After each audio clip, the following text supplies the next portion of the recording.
So I flew 9,000 kilometers away from everything I know to Japan to live alone and to follow my dreams of becoming the world's best calisthenics athlete and coach, just to realize I never needed to live at first place. After literally 3 weeks of being here. So I was always a fast decision maker. I wouldn't say that it's necessarily a bad thing because many of the decisions I made throughout my life fast were decisions that completely changed my entire life. I decided to start calisthenics and I decided that in 2019 and I decided it just like that and been doing it for more than 6 years. It changed my life. I decided to quit basketball for calisthenics, changed my life. I decided to hire someone. I decided to take coaching from someone, changed my life every single time. But also, sometimes it did hurt my life. Yeah, sometimes making fast decisions wasn't the best option. But I truly believe that at the end of the day, the people that succeed most are the people that are willing to take that risk of, all right, sometimes making fast decisions would make me make the bad decision, but at the end of the day, the more decisions you make, even if you make some bad ones, but the faster you make the decisions, the faster you keep moving.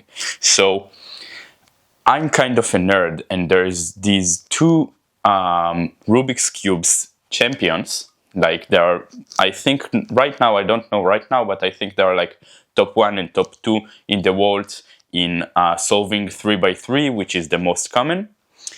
One of them is like a Chinese kid who is like 10, and another guy, he's from the US, I think he's around 20. They both are really, really close to the world record. They actually held the world record. I don't remember who holds it now, but they held the world record themselves a few times. And they both have the exact opposite way of solving the cube. What I mean, the Chinese kid had one time that he was really, really close to to getting the world record, which he actually did a PR for himself. There is one point that you get to, there is one algorithm in the cube that when you get to, most people get stuck because you either need to do 21 moves to solve it, or you need to stop for a second, look at the cube, and do like 6 moves to solve it, 7 moves to solve it. The Chinese kid, literally, while attempting a world record, they're in competition, in a 3-second solve, stopped completely, didn't move, looked at the cube, decided what to do, and started changing it. Compared to the other guy, which got to the same exact position, and instead of looking at the cube and starting to change it, he just did the 21 moves. He didn't think. And honestly, they both were really, really close, and you can't really say which one was necessarily faster. The guy that did the 21 moves made it a little bit faster, which is interesting. At the end of the day, I think there are many times that you should definitely stop and think, and there are many times you should do the 21 moves. This is life. And I've been most of my life, almost every time, doing the 21 moves. And that's what I did when I moved to Japan. Basically, yes, it was like every decision that I make is a decision that I think of, and I never make a decision without having the necessary knowledge to do so, or at least most of the knowledge to do so.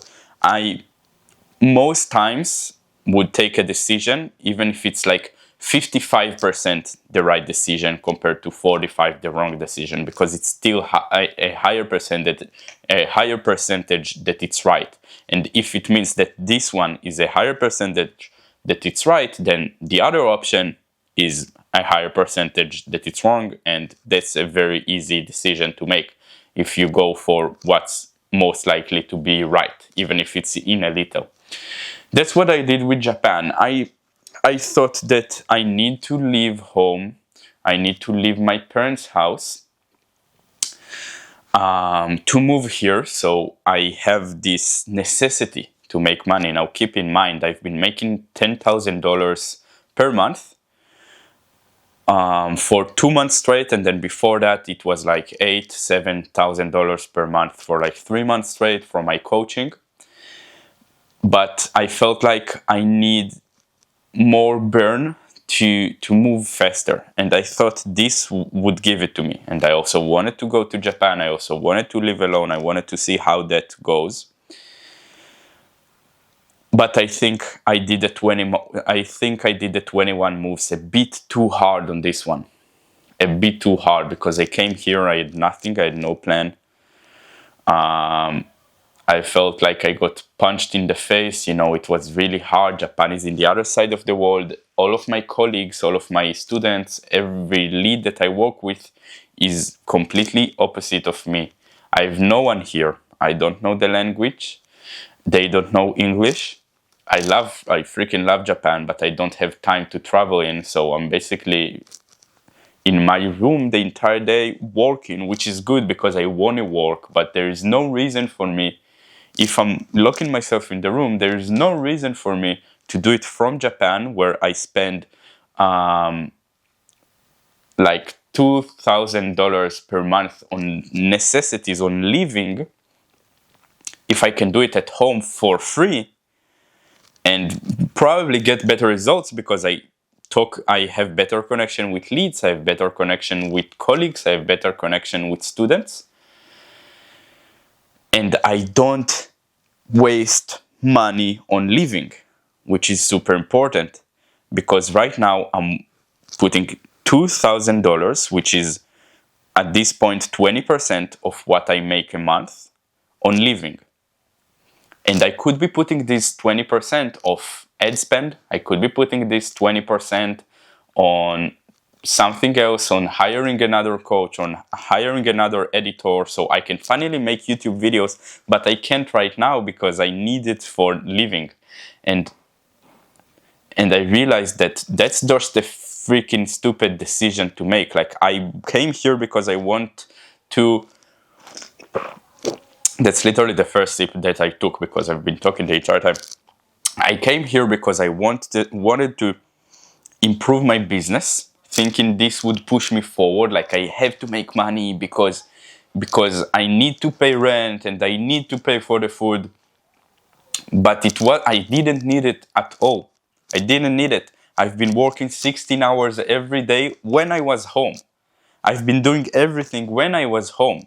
I've been putting everything, every ounce of my power into getting better when I was home. And I had everything in my home. I had the perfect place to train in. I have the perfect setup to film in. I have the perfect people to work with. And I just gave it all up because of one stupid decision. Now, I'm not saying it was a bad decision. I'm not saying that I was wrong going to Japan, because at the end of the day, I learned something. It cost me a lot, but I learned a lesson. Now, I believe that to learn, you don't only need to get the information, but you need to actually change your behavior. If I don't change my behavior now, then I didn't learn anything. So I decided I'm going back. I'm going back because this is the most optimal thing for me to do for my goals. For my goals as an athlete, for my goals as a coach, for my goals as a person. This would be the highest leverage for me to do. And what I'm going to do now is I'm going to come back home. I'm going to live with my parents. I'm going to focus on training, and I'm going to put every single dollar I have into the coaching, into the business, to making it as big as possible. I'm going to hire editors. I'm going to get everything running, because if I live for free, I don't need the money, and if the money can help me get further, it's way more important.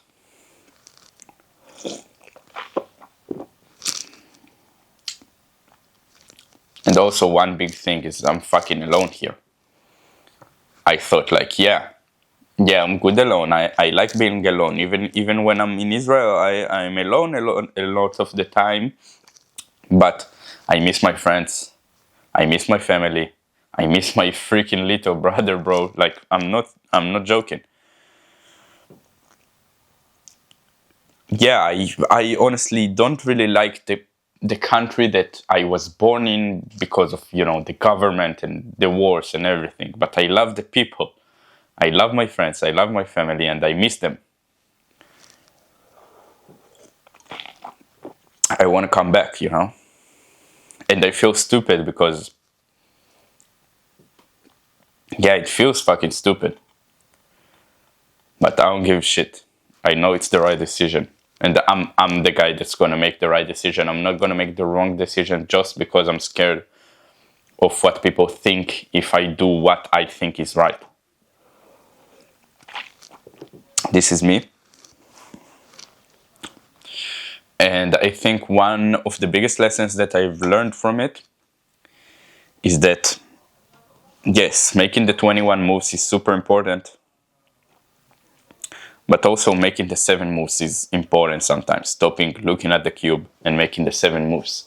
I need to become a wiser person and to become a smarter person to look at things and understand when I make 21 moves and when I make 7.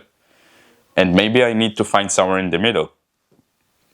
I need to look up more, search up more on the things that I want to make a decision on, but not too much. I'm gonna be big. I know that I'm gonna be big.